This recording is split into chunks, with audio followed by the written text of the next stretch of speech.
Hello, everybody. We've got a show that promises to be at least mildly interesting for your listening and watching enjoyment. I'm your host, Jared Correia. I'm the CEO of Red Cave Law Firm Consulting.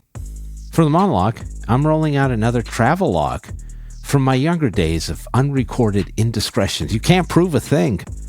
In the interview, we've got Nancy Jeng of Billables AI. On the counter program, Chef Nancy and I discuss world cuisine. Some of it doesn't actually exist. Now, let's discuss my adventure-filled trip to the province of Quebec around the turn of the last century. Yes, friends, it's another episode of our travelogue series, Travels with Jared in Search of America. This is chapter 514, Travels with Jared in Search of America, in Search of Canada. The weekend of July 14th to the 15th of 2001 was a pretty dope one for your boy. I was just 23 years old. It was still practically the 90s, and I was in Canada drinking my face off after having finished my first year of law school. It was pre-9/11, and privacy was alive and well. I didn't even own a cell phone. It was amazing. My friends from college and I decided to go see the Red Sox play the Montreal Expos at Olympic Stadium for our big summer trip. This was still kind of a big deal at that point because Interleague play in Major League Baseball had only started 4 years before. This would be the third time the Red Sox had played a series in Montreal for Interleague play, and they had sucked against the Expos in Montreal. This was another 3-game series, and the Red Sox were 0-6 in Interleague play at Olympic Stadium to that point in 2 prior 3-game series. This was about 3 years before the Red Sox won their first World Series since 1918, so the fan base was still pretty rabid. So there were about 12 of us, I think, and because we were young and poor, we decided to save money by buying a single hotel room and splitting it 12 ways. Yeah. The plan was to head up on Saturday morning, go out that night, watch the game Sunday, and then drive back. So we check into the hotel and we realize I forgot my toothbrush. Now, I'm not sure if you know this about me, but I'm very into my teeth. My family was too poor to get braces, and I realize I have summer teeth. My teeth are all fucked up, but that's precisely why I'm obsessed with keeping them clean, at least. Here's a pro tip. After brushing your teeth with toothpaste, go back over them without toothpaste. Then you'll be clean as a whistle. Anyway, forgetting my toothbrush was a big deal for me, so I called the front desk, and they said they'd send a housekeeper up. So she came to the door, and I pretty quickly realized that she only spoke French. Naturally, I started miming the act of brushing my teeth in the hope she would understand, like this. Wow, I shouldn't have done that, and I'm going to be prosecuted on AI forever. So, meanwhile, as you are probably doing right now as well, my friends are cracking up behind me because they know that it's pretty clear that it looked like I was asking to get my dick sucked, or maybe I was asking if I could suck someone else's dick. In any event, I closed the door pretty quickly, didn't get my toothbrush, and didn't brush my teeth the whole weekend, which was pretty jarring. So we go out that night and head to the bar, and we run into some Red Sox players. Now, one thing you should know about me is that I have a better memory for the names of obscure Red Sox middle infielders than I have for the birthdays of my children. Rick the Rooster Burleson, Marty Barrett, Jody Reed, Mark Bellhorn, and Pokey Reese. You get the idea. So, my friend John and I are standing at the bar, and sitting right next to us is Mike Lansing, a former Wichita State Shocker and Montreal Expo. Lansing would play shortstop for the Red Sox the next day. Now, Lansing's sitting at the bar, drinking Kahlua and milk randomly all by himself and not talking to anyone. It's one of the most fucking depressing scenes I'd ever witnessed. This is a professional athlete. Never meet your heroes, folks. So John and I start making fun of him. Look, I'm an asshole. Like, we're just talking loudly to each other about how Mike Lansing is just a huge pussy sitting at a bar drinking Clio and milk by himself. Moments later, Mike Lansing sighs heavily and leaves the bar. I told you, I'm an asshole. Then, As I'm walking across the bar, I see Red Sox manager Joe Kerrigan. Now, you may not remember Joe Kerrigan. Interestingly, he was a former Montreal Expo player as well. And in 2001, he replaced Red Sox manager Jimmy Williams, Jimmy with one M. Yes, look it up. And Kerrigan went 17-26 in 43 games as manager and then got fired after the season.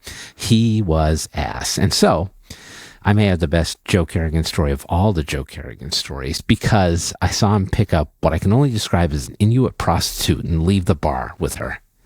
She was bundled up and had a big hat on her head and everything. And it was July. I'm still perplexed by the whole thing.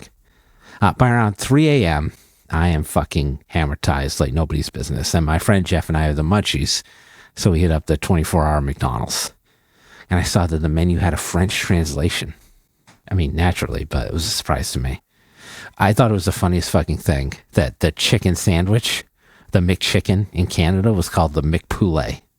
So, like a drunken fuck, I cut the entire huge line for food, march right up to the cashier and say loudly, "I am an American tourist and I demand a large McPoule," entirely forgetting that McDonald's sandwiches don't actually come in sizes.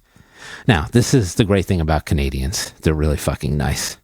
The lady took my order, handed me my McPoule, and no one in line said a goddamn thing about it. Of course, for years afterward, every time we were out together, any order of any kind would start with, "I'm an American tourist and I demand ... After that, I stumble back to the hotel and pass out.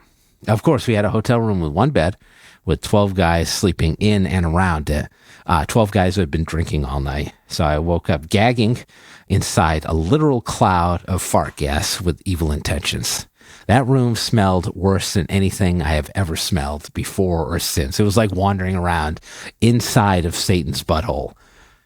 In any event, I eventually escape when we make it over to the game. Now, Olympic Stadium is a dome stadium because it's cold a lot of the time in Montreal. And this was back in the day when people could smoke inside. And let me tell you, French Canadians love to smoke inside. This was a professional sports event, and there was a halo of smoke around the top of the stadium. And the Expos also had these scantily clad waitresses who would take food orders in the stands. This is what it must have been like watching professional sports in Las Vegas, which I've never actually done. Maybe that's another travelogue episode. Now, back in the day at this game, I was again too poor to afford a real Red Sox jersey. So I had one of those t-shirt jerseys they used to sell. Logo in the front, name and number on the back. And my favorite player on the Red Sox at this time was Rich Garces. Rich Garces was from Venezuela, and he was a relief pitcher for the Red Sox. He was also shaped like a bowling ball. He was 6 foot tall and weighed 250 pounds. His nickname was El Guapo, which means the handsome boy. El Guapo was the fucking man. My jersey shirt on the back, by the way, said El Guapo, not Garces. Now, at this point in time, baseball was still split in that the American League, where the Red Sox played, had a designated hitter who would bat for the pitcher, while the National League, where the Expos played, would not have the DH. Now both leagues have the DH. So in this game, the pitchers had to hit, which was still an anomaly for American League baseball fans. So this gave rise to the delicious possibility that El Guapo might have to bat if he came in to pitch. The stadium was filled with Red Sox fans who were traveling for the game, and in the sixth inning, Garces rolls in from the bullpen in relief of starter Hideo Nomo, who had one of the best windups in baseball history and who had thrown a no-hitter in his first start with the Red Sox earlier that year.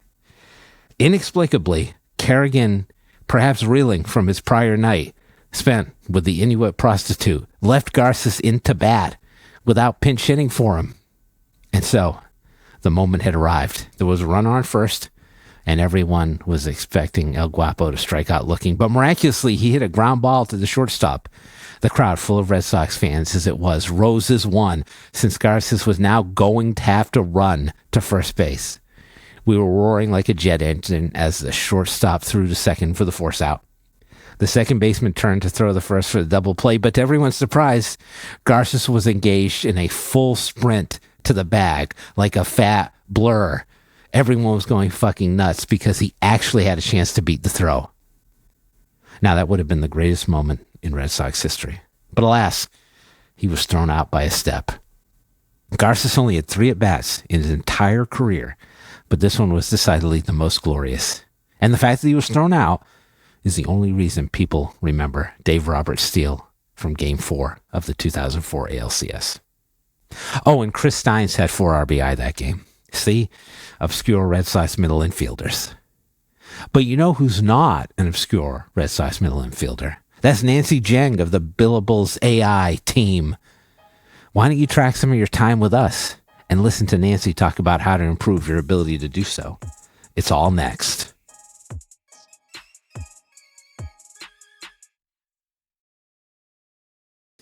Well, I've effectively run out of things to say, which is awkward because this is a podcast.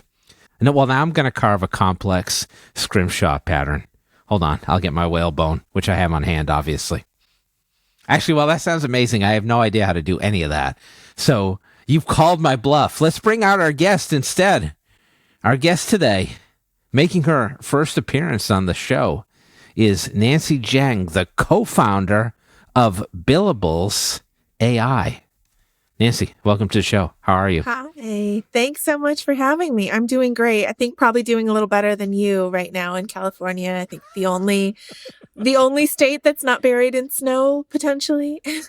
It's crazy. I've just finished shoveling for the last 2.5 hours, and as I look out my window, the snow is beginning to accumulate again. So, but I'm feeling good. As you can see, I have my Patriots hat on, and the Denver Broncos can suck it, basically, because we're in the Super Bowl. All right, so I like to do a little like precursor for founders, which is I want to dive into your background a little bit before we get into the product that you have, sell, or pitching. I noticed that you went to the University of Texas at Austin. Hook 'em horns. Tremendous school. Yes. What was your favorite thing about Austin when you were living there? I mean, Austin's such a great town, and I'm not going to take full credit for putting them on the map, but it did kind of blow up, like tech-wise. You can. But yeah, it's just such a wonderful town. I mean, obviously, like huge music and kind of arts and film culture. Yes. Now, like a big tech scene there, which kind of started to balloon, towards the tail end of our time there. And then because you were there. Yeah. Obviously. I mean, obviously. So, yeah. But it's been great to see because there's obviously a lot of, mutual interests and transplants that go back and forth between Austin and San Francisco, which is where I live now.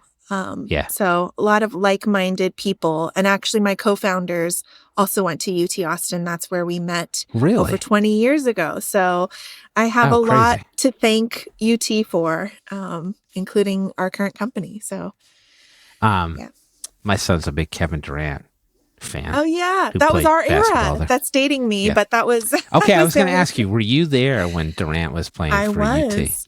Yeah, how was that? Was that crazy? I don't think they won... Oh, you were there for Vince Young, too? Yep. Damn. I know. When they won the title? Yeah.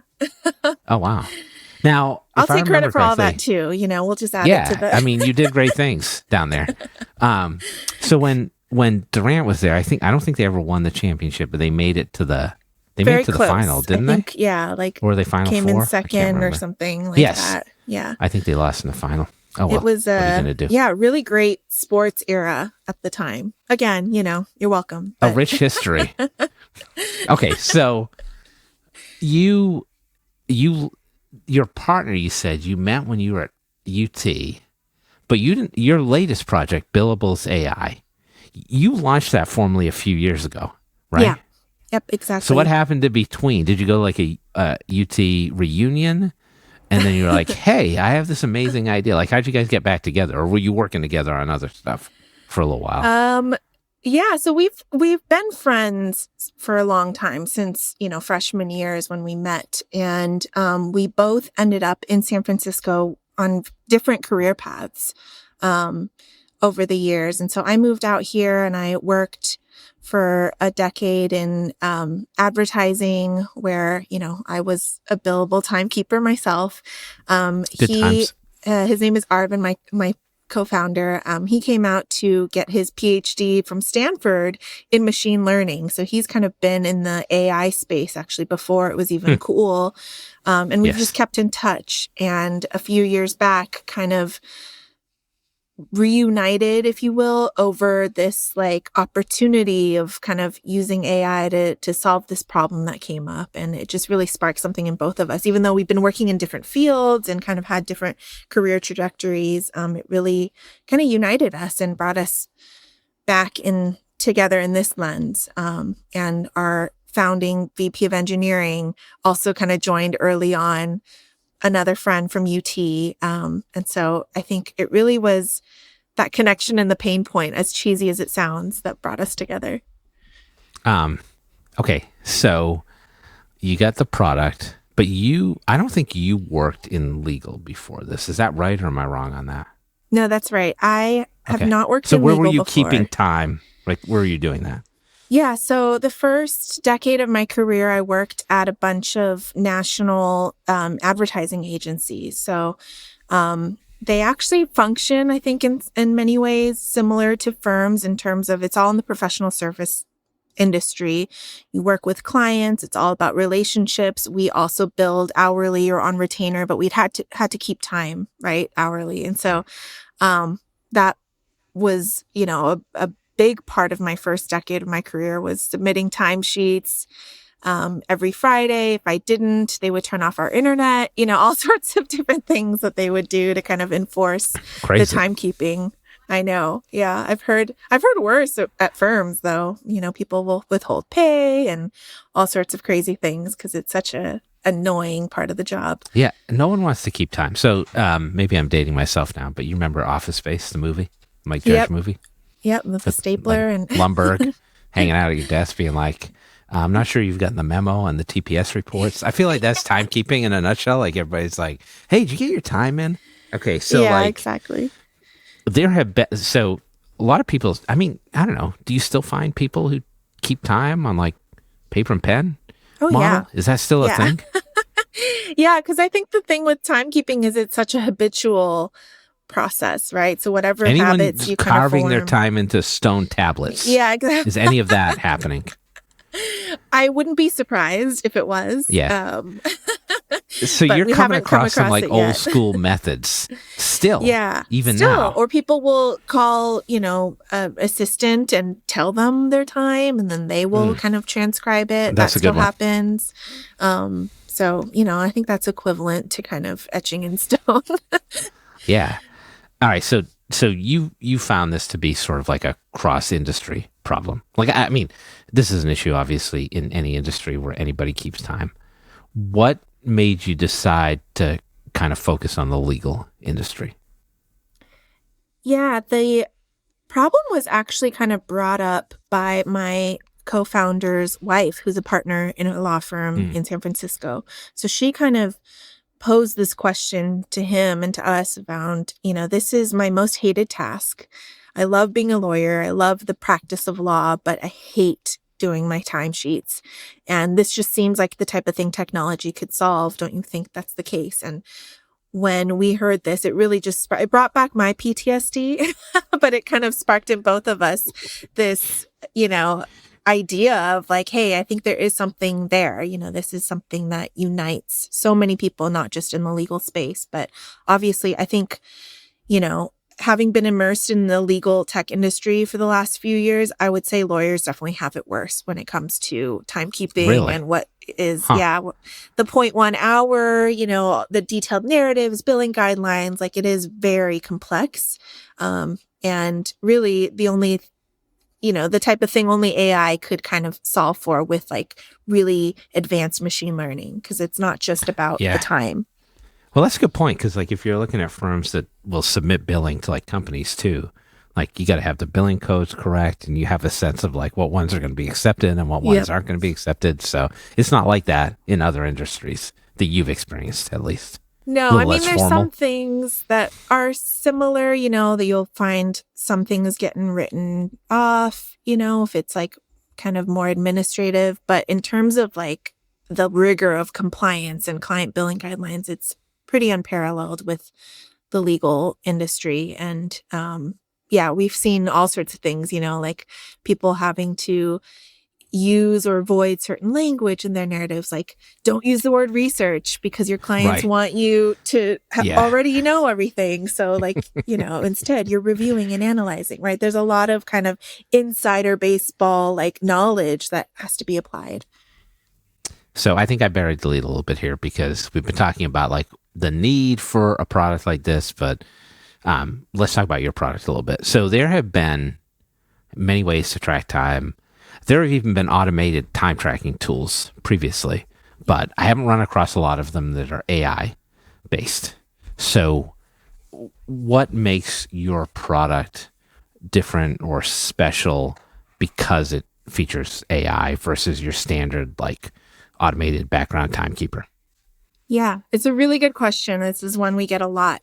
Like what part of it is actually AI enabled? And we use AI in really generating the end-to-end time entries. So if you think about what a time entry entails, the timekeeping aspect is actually just a portion of it, right? Like knowing how much time you spent on something. That is something a pretty rudimentary timer or like screen monitoring technology could do. And that's probably what you've seen before in like the timekeeping apps of yesteryear. And that's helpful. And we definitely have a lot of folks that have, been using that, but it's only a part of the problem, right? Because once you have the time, you need to assign it to the right matter. You need to sometimes assign a UTBMS code. You need to write a really detailed narrative. The narrative itself takes it's like an art and science of nailing the language and being compliant, and all of that still has to be done even if you have the timestamp itself. And that's really where AI comes into play. So an AI-enabled timekeeping platform can not only capture the time, but also assign it to the right client matter, generate the narrative, and even group time intelligently. So recognizing like you may have come back to this document or task 5 times throughout the day, you're not going to bill for each of those. So it kind of groups it in an intelligent way, again, using machine learning. So all of that's really been unleashed only in the past few years with the advances that we've seen in AI. Right. And that's cool because now you're talking about feeding into another problem lawyers have, which is like keeping track of your time is one thing, but then aggregating that time, getting it to an invoice, revising it, submitting it to a client. It sounds like you can help with that pretty significantly. Yeah, exactly. We're trying to solve the quality and precision upstream so that you're not having to, spend a lot of time refining that. Like the time to bill is much shorter and you're not relitigating things with the client too. Like there's fewer write-offs needed. There's fewer, pushback on the time entries and the invoices. I mean, I'm sure you've seen it, but like when a lawyer tries to bill like 3-4 months after they've done the work, which happens more, I think, than people would like to admit. Like if I'm a consumer, we're not going to name names, but it happens. Yeah. If I'm a consumer, I'm like, why am I paying for this, bro? Why didn't you bill me like 4 months ago? It's crazy. Yeah. Like my lawn guy doesn't do that. All right. I think that's great. I think one of the questions attorneys have in terms of using AI software, including one like this, is everybody has a sense that like, okay, AI is intelligent, so it works better when it's trained. What is the training methodology for something like this? Let's say I'm a law firm and I'm like, this is cool. I like the concept. I want to adopt it. Like, what kind of effort do I have to put into training a system like this to work in my practice?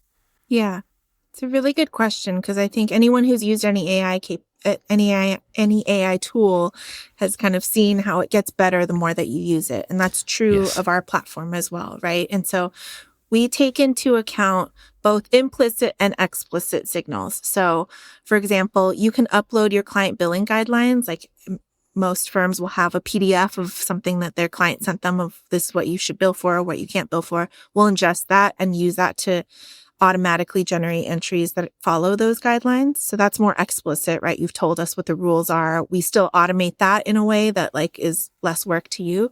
And those could be client rules, or those could also be like internal law firm rules. Yep. Yeah. Firm rules, client rules, or your own. You can put in your own, like, I just prefer to bill this way, or I prefer to use as an individual attorney, I'm assuming also. Yeah. Okay, go ahead. because it's such a personal endeavor. But Billing the is other very piece, personal to people, it I really feel like. is. Yeah. They're like Gollum. They're like, they keep their precious billing and they want to do it a very specific way.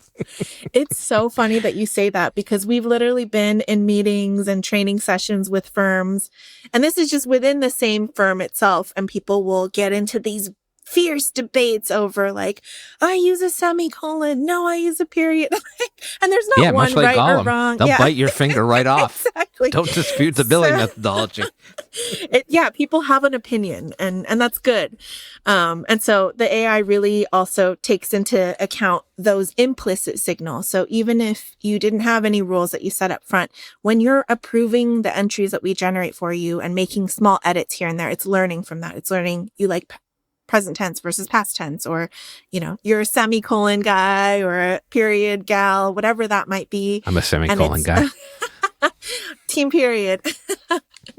But yeah, it's learning from that too. So without you having to kind of coach it, it's just learning from your natural approving process. I'm assuming that the best way to do this is to involve as many people in a firm as possible. So if I'm a, mid-sized to large firm, I'm probably looking at attorneys having access, also maybe paralegals or billing and accounting people. Like, is that the idea? Like, let's get everybody involved who's in the billing process, and let's try to ingest as much information as possible and then watch the system learn. Yeah, exactly. We usually see success when every timekeeper is adopting it, and for a couple reasons. One, it saves them time. Obviously, they're not having to generate their time entries. Two, they're usually under billing. For the most part, people are not great at capturing their time. So having an automated tool allows them to capture like usually 10 to 30% more billable time. But then there's also some benefits from a firm-wide level of just having like wide adoption, because you can actually see, the amount of time people are spending on different clients, on different matters, on different types of tasks. Like, it's almost like the Spotify Wrapped, but for your work activity. So fucking love Spotify Wrapped. Exactly. And you'll be able to see, how much time you actually spend on email versus meetings versus, document review. And that can have really powerful impact on the core business of a firm. Even if you're not billing hourly, we have a lot of flat fee firms that use that data to inform how they set their rates, and how to kind of resource allocate. You want to guess my number one artist on Spotify Wrapped this year? It's obviously Taylor Swift. Well, it is Taylor Swift, but that's because my daughter and I share an account. Non-daughter version of Spotify. It's a 1970s country rock band called Poco. Just want to shout out Poco. Here. My favorite band. Yeah. Wow. Check them out. They're great. It is a deep cut. All we do here is deep cuts. Wait, what is your listening age? Oh, my listening age is like 87 or some shit like that. I think mine was 65.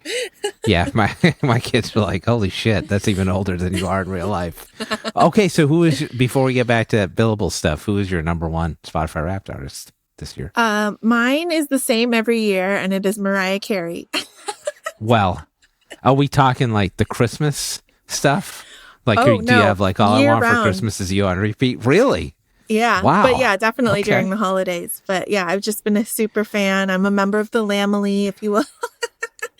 What is that? I don't even know what that is. That is her fan base. Yeah. So really? Oh, wow. Yeah, there's the Swifties, and then there's the Lamely, which is the Mariah's lambs, her fans. No shade against Mariah Carey. She's great. She has an amazing voice. Yeah. All right, I'm learning so much about you. Okay.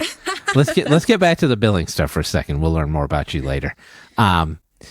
Now, when lawyers and law firms see results, you just mentioned like 10 to 30% more collected. Like if I was an attorney and I got that number, I'd be fucking thrilled. Like, are people surprised at the results once they start using an AI product like this? Yeah, I think they're definitely...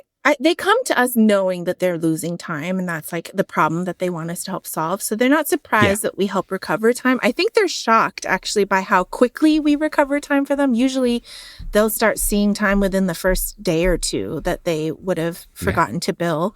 And I think the amount in which we recover for them is surprising, because even knowing you're missing time here and there, I don't think people really often appreciate, especially with things like, the amount of time you spent working on a document. Like, it's really easy to underestimate that. Especially when you're jumping in and out of it, right? Exactly. It's tough to aggregate all those various segments. Yeah, and everyone, I think, thinks they do things a lot faster than they actually do. I think that's just human nature. That was funny this morning. I was telling my wife, like, I'll be done shoveling in like 45 minutes. Exactly. She's like, the fuck you will. And you said 2.5 hours, right? Yeah. 2.5 hours. Yeah, but yeah, it's going to take me longer when I continue to shovel later as the snow continues to fall. I did a demo of your product. I thought it was really good. Like, especially early stage product, which you're still in, like, you had all the features I would want. So, like, what are you developing right now? What's coming next down the pipe in terms of features for you? Yeah, we are rolling out a pre-bill feature. So that will be coming out soon. I like that. Where, you can easily kind of review a copy or preview of the bill that goes to the client. We're building out our analytics a lot more. So today you can already see time spent by client matter, like different activity, but we want to try to map that to like firm goals and even more granular data, because we are getting more and more firms that are either looking at different billing models or even firms that have been operating with like a flat fee or contingency or whatever their billing model is, and kind of wanting that analytics to back it up. So those are kind of our biggest investment areas. That's a great point. Like, one of the big problems I see with law firms to charge on a value-based model, which I think more and more law firms are going to have to do with the advent of AI, is like they're really bad at tracking how much time something actually takes. Yes. Which is a value component. So that's part of what you're looking at. It sounds like. I think that's really smart. Yeah, absolutely. It's reconciling what you think it'll take and what your estimate is, and what, frankly, what you put in front of the client, right, as the fee, and then comparing that to the actuals. And I think people who aren't billing hourly have even less of that habit in place, so that the data is missing, right? They just don't know what that time actually is. So it's like you estimating 45 minutes to shovel snow and charging based on that, and then come to find you've actually spent that's 2 hours of wasted, energy and resources, and not to call you out, but No, that's fine. You can call me out. I deserve it. So if now, you could build a product like this that does soup to nuts, collecting time, billing, invoicing, but especially in the legal industry, like, people are already using products for that, whether it's case management software or an accounting software. So how are you managing the integration part of this? Yeah, so there's kind of two categories of integrations we have. One is with your actual work software, so the things that you're using to do the work, Microsoft Office, Outlook, Google, Adobe, etc. Yeah. And then there's the latter is our kind of practice management integrations, which is, I think, most related to your question. And so what we really look at is we can talk about the other part of it too, because if I was a lawyer and I was using like Microsoft 365 or Google Workspace, like, that's where I'm spending most of my time. So that's where I'm picking up the data from. Yeah. So I don't mean to like just bypass that. I think that's important. No. They're both important. I mean, they're both critical ingredients for kind of getting to like a streamlined process. But yeah, we definitely look at where there's a greater need, and that really is in the manual time tracking part of it. I don't think people have as much issue with like actually drafting a bill or sending it out, right? That is pretty covered. Like, I think, there's a lot of different platforms that do that.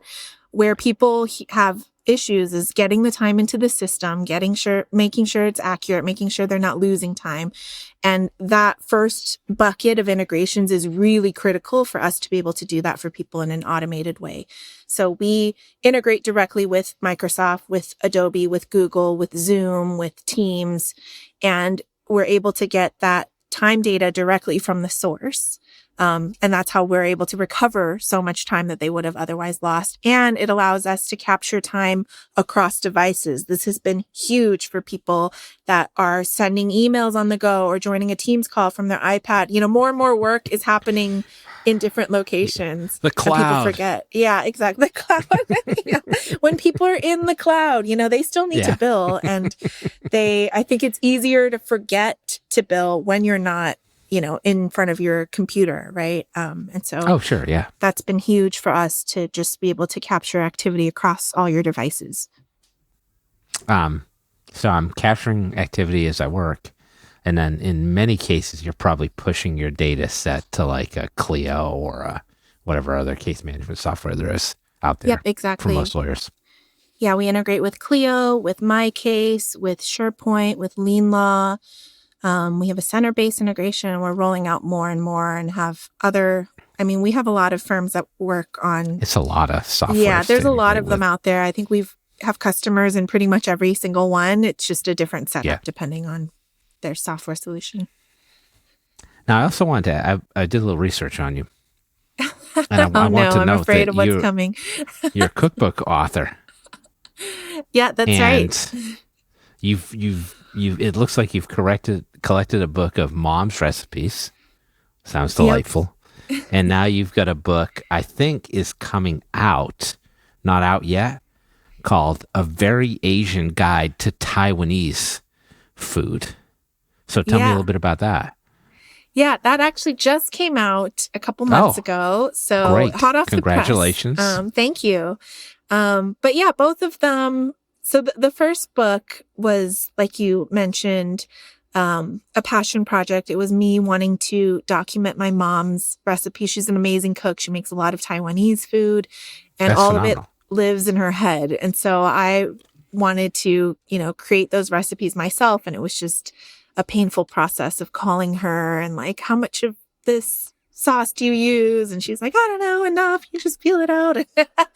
And so that turned into this cookbook that I, photographed, and I did the watercolor illustrations in it, and released that actually about a week before we incorporated our company. So it was, oh, wow. Yeah, definitely a busy year, but, huge passion project. And that kind of spawned the second book as well, which is actually a children's book. Oh, it is? Yeah, it's for elementary school kids, and it's more educational about Taiwanese food and the culture and how people experience it. I got to get that types. to the hands of my children so they can cook food for me. Yeah, we'll get you a copy. What is an example of a Taiwanese dish? I don't know that I've ever had Taiwanese food before. The most famous one that I'm sure you've tried is like boba tea. If you've had I hate boba tea. Can I say that? The little balls? Yeah, the tapioca Not a fan. balls. That creeps me right the fuck out. I will drink but you've tried it, if boba tea did not have boba, it would be great. Oh, the yeah, boba part is what freaks me out. Yeah, that part is delicious. But then you can have boba tea with little... all sorts of different toppings. I mean, people go nuts with that. But yeah, it can be polarizing.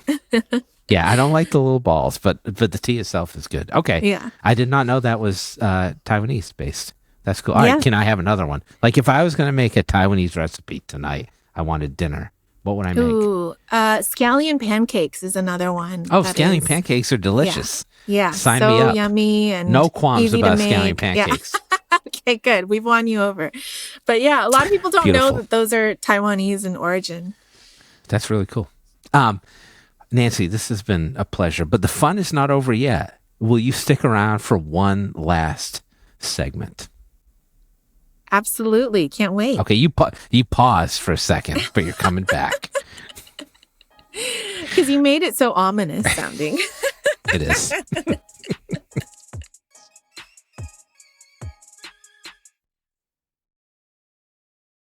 Welcome back, everybody. Yes, it's time for another counter program. It's a podcast within a podcast. This is a conversational space where we can address usually unrelated topics that I want to explore at greater depth with my guests. Expect no rhyme and very little reason. Now, as a successful cookbook author, Nancy. I think you're the right person to have on for our newest segment, which I'm calling Woman versus Food. Do you want to know how it works? Yes, please explain. The name alone is amazing. I am going. Man versus food is a thing, so I'm trying to avoid copyright issues love here. it. But I'm going to tell you about a bizarre food or meal, and you just need to tell me if it's real or if I just completely made it up using AI. Okay. What do you think? I love this. Are you yes. Are you ready? I'm ready. Some of these you may want to include in your next cookbook. I don't know. Yeah, I mean, and this is inspiration right here. I'm going to totally butcher some of the names of these recipes, but I'll do my best. Okay. I'll tell you what it is. You tell me if it's real or fake, and I will let you know if you're correct. So the first recipe is called Chactado from Peru. It is an entire guinea pig flattened under a heavy stone and deep fried until the skin is crispy and the claws are crunchy. Have you ever had this? I haven't, personally. I think it's real because I've been to Peru and I know they eat guinea pig. Have you had this? I don't Please tell think me I've you've eaten had this. it. No, I've never. Okay. I don't think I tried it when I was there. But I saw it on menus. It's real. So. It's real. So the whole thing about like eating the claws is a little bit off-putting to me. I guess I would eat a guinea pig, but I don't know. I think the claws, like I could see myself chipping a tooth on that. Yeah, that I think I would have a hard time with too. I'm not that into eating like those kind of bits, but I know it's really popular. Like chicken feet is really popular in Chinese food. Interesting. All right, well, I'm learning so much. This is a traditional dish in the Andean highlands. Okay, you're 1 for 1. Not bad. Okay, are you ready for our next one? Ready. It's called Wheat La Coche. Oh, Wheat this La Coche is real. from Mexican from Mexico. See, now you're just destroying the fun of the game. You're supposed to wait until I tell people what it is. Wait, okay. Please explain. You're a ringer though, because you know this is real. Like, I don't know if I'm going to be able to stump you. We've had very few people go 6 for 6 in these games. Like, you would probably be like the third person ever to do it. So oh, wow. I don't want to All put right. any pressure Challenge on accepted. you. But okay, so this is known as corn smut. It's a pathogenic fungus that transforms innocent maize kernels into velvety, jet black, earthy tasting galls prized by top chefs. So you're correct. That is a real meal. 2 for 2. Ready for number 3. I'm ready. I'm going to try my best on this one too. Shiokara, Japanese.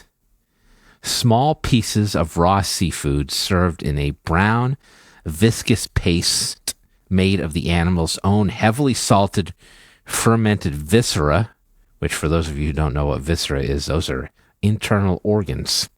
Sounds delightful for the consumer, probably more so than the animal. Is this a real dish in Japan? What is it called? Or what was the name of it? It's called shiokara. Raw seafood served in a brown, viscous paste made of the animal's own organs, heavily salted and fermented. This is a real meal. I'm going to say no. Alas. Alas. It is real. It is very real. Oh, no. See, I jinxed you because I was like... know. I blame was you like, entirely for this. I was like, damn, we're 2 for 2, and you're not even waiting for me to finish the question where I'm in trouble. It is, as noted, it is an acquired taste, even in Japan. So I don't know if it's popular necessarily, but it's real. All right. Yeah. You're 2 for 3, though. No shame in that. And I've got some good ones coming up for you. Here's the next one. Glacier charred moss. Glacier charred moss from Iceland. Ancient Arctic moss harvested from volcano fissures, flash frozen in nitrogen, then singed with a blowtorch for a smoky, velvety texture. Are those crazy motherfuckers from Iceland eating charred moss? They could be, but are they? I think it's real. Go ahead. Go through your thought process a little bit. And I don't think I've had that exact dish, but I think I've had something similar where it's, they don't have a lot of greenery. Like the vegetable selection is kind of limited because of the climate. So that is something. So you're fucking like, let's eat some moss. Whatever. Exactly, right? And glacier charred. I feel like most things should be. I just love that as an adjective.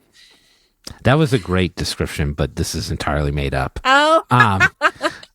While Icelanders do use dried moss in teas or soups, which is maybe what you had, they don't flash freeze it or blowtorch it. But maybe they should. I'm just throwing ideas out for your next cookbook. If I go ahead and do that and make that dish, then we can maybe rewrite history and give me that one. I'll eat it. I'll try it. I don't know if I like animal organs, but I will definitely eat moss. Yeah, right? Just a salad. I'm probably revealing too much about myself. Anyway, next up, we've got tarantula tempura from Cambodia. Large, hairy arachnids are seasoned with sugar and garlic, then fried until the legs are brittle and the abdomen is gooey. Oh, sounds great. Tarantula tempura, is that a real food from Cambodia? My parents went and they sent us pictures of like fried spiders. I don't know that they were tarantulas, but I'm going to say it's real for that reason. Correct. Okay. Correct. So they probably were tarantulas. Yeah, maybe. They weren't hairy though. Is that like necessary? I don't know why. I don't know why ChatGPT felt the need to add that. I feel like the hair would burn off during the cooking process. I guess that's true. It is a popular street food in Cambodia, and many people say that it tastes like crispy chicken or shrimp. So there you go. All right, you are 3 of 5 by my count, which is pretty good. So this is an important one to see if you can get over 500 on our quiz. The last meal is saffron steamed silkworm melange from the Persian Gulf. Juvenile silkworms are soaked in rose water and saffron, then steamed inside hollowed pomegranate rinds until they achieve a custard-like consistency. Are people in the Persian Gulf eating juvenile silkworms that taste like custard? Is this a real dish? I don't know anything about the cuisine here. No pressure, but also all the pressure. I know. I think it's not real. It is not real. Yay! Tremendous performance. Too expensive of a. Oh, good point. Good point. Silkworms are eaten in parts of Asia, but the Persian Gulf pomegranate preparation is a complete fabrication on our part. Well done. Well done. All right. Golf clap for you. 4 of 6. That's a 67%. Crushing it. Which, by the way, is probably what most law firms are doing in terms of their collection rate if they're not using AI billing software. So, you see how I brought it full circle. Yeah, I love that. Nancy, thank you for coming on. It was delightful. We'll have to have you back on again sometime. Yeah, absolutely. This was so fun. I loved it. Thanks for our guest, Nancy Jeng of Billables AI. To learn more about Nancy and Billables AI, visit billables.ai. That's billables.ai. Now, because I'll always be a 90s kid who loves no ma, but whose true passion is burning CDs for anyone who would listen, I'm now just doing the modern version of that, which is creating Spotify playlists for every podcast episode that I record, where the songs are tangentially related to an episode topic. This week's playlist is full of top nutrients. It's the food playlist. That's right. Songs about food. And it's sponsored by the Food Network. Well, it turns out it isn't actually sponsored by the Food Network. I'm still waiting for them to give me a show where I make all kinds of different varieties of microwave pizza. I guess I'm going to have to keep waiting. Join us next time when I fight for your right to party.